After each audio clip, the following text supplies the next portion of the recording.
деньги на него? Ну, на начальном этапе оружие мы покупали у ингушей. Это оружие, которое им передавали и продавали чеченцы. Это оставленное Ельциным оружие чеченцам в очень большом количестве. В таком количестве, что оно буквально, не сказал за бесценок, но по очень дешевой цене продавали ингушам, ингуши перепродавали нам. Это были автоматические системы, то бишь АК-47. Ну, в большем количестве это было 5,45, в большем количестве, в меньшем количестве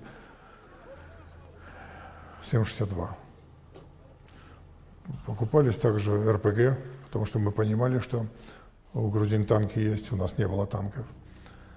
Но в процессе мне удалось приобрести не так большое количество, если цифру, где-то больше 1500 стволов. Ну, и не все пригодились. Потому что, если говорить честно, то в боевых подразделениях в Южной Осетии больше 900 человек никогда не было.